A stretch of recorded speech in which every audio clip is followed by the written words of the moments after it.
गीता। इस भागवत गीता में मानव के लिए अनमोल वचन है जो हम सबको अच्छा विचार देता है और हमें जीने का अच्छा राह दिखाता है। नमस्कार मित्रों, आप सबका एक बार फिर से माता का ज्ञान चैनल पर आप सबका स्वागत है। भगवत गीता अध्याय 17 श्लोक 21। यत्तु प्रत्युपकारार्थ फलमुद्दिश्य वा पुनः दीयते च परिक्लिष्टं तद्दिन राजसं स्मृतम्।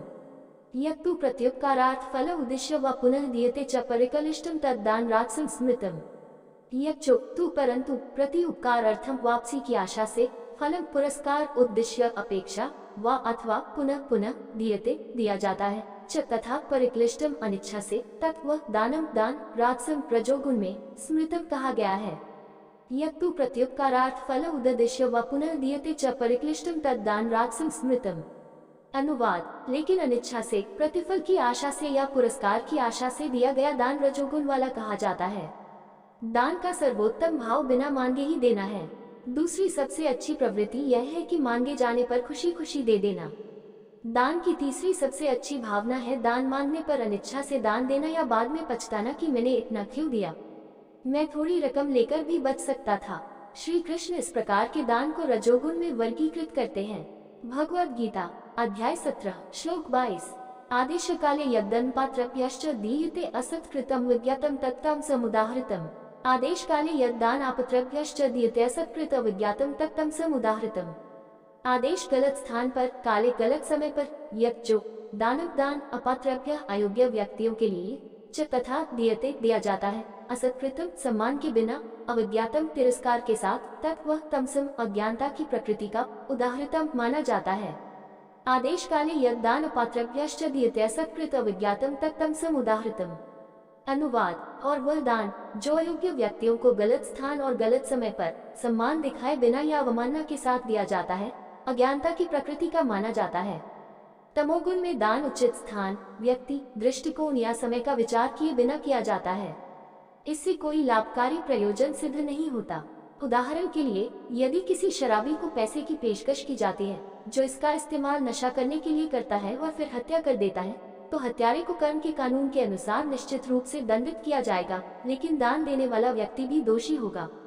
अपराध के लिए ये तमोगुणी दान का एक उदाहरण है जो किसी अयोग्य व्यक्ति को दिया जाता है।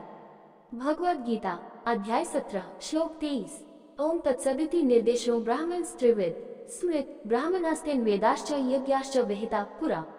ओम तत्सदिति निर्देशो ब्राह्मणस्त्रिविधः स्मृतः ब्राह्मणः तेन वेदश्च यज्ञश्च च विहिता पुरा। ओम तत्सत पारलौकिकता के पहलुओं का प्रतिनिधित्व करने वाले शब्दांश इति इस प्रकार, निर्देशक प्रतीकात्मक प्रतिनिधि, ब्राह्मण परम परम सत्य, त्रिविध तीन प्रकार का, स्मृत घोषित किया गया है, ब्राह्मण पुरोहित, तेन उनसे, वेद शास्त्र च तथा, यज्ञ बलिदान च तथा, विहिता आया पूर्व सृष्टि के आरंभ से। ओम तत्सदिति निर्देशो ब्राह्मण त्रिविध स्मृतः ब्राह्मण तेन वेदश्च यज्ञश्च च विहिता पुरा।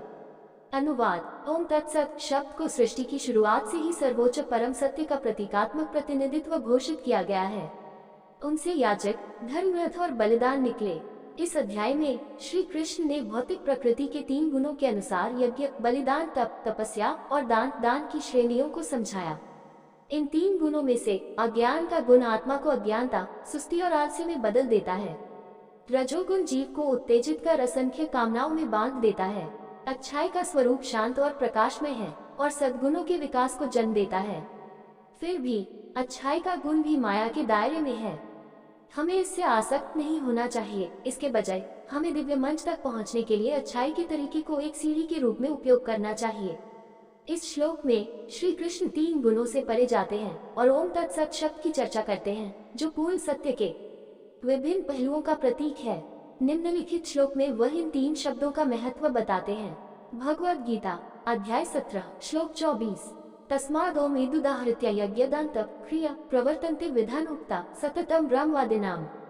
तस्मादोम इति उद्धृत्य यज्ञदान तप क्रिया प्रवर्तन्ते विधानोक्ता सततं ब्रह्मवादिनाम्। तस्मात् इसलिए, ओम पवित्र शब्दांश ओम इति इस प्रकार उदाहृत्य उच्चारण करके, यज्ञ बलिदान दान तप तपस्या क्रिया प्रदर्शन करना, प्रवर्तान्ते प्रारंभ करें, विधान उक्त वैदिकादेशों के अनुसार, सततम सदैव ब्रह्मवादिनाम वेदों की व्याख्याता। तस्माद् ओम इति उदाहृत्य यज्ञ दान तपः क्रिया प्रवर्तन्ते विधानोक्तः सततम ब्रह्मवादिनम्।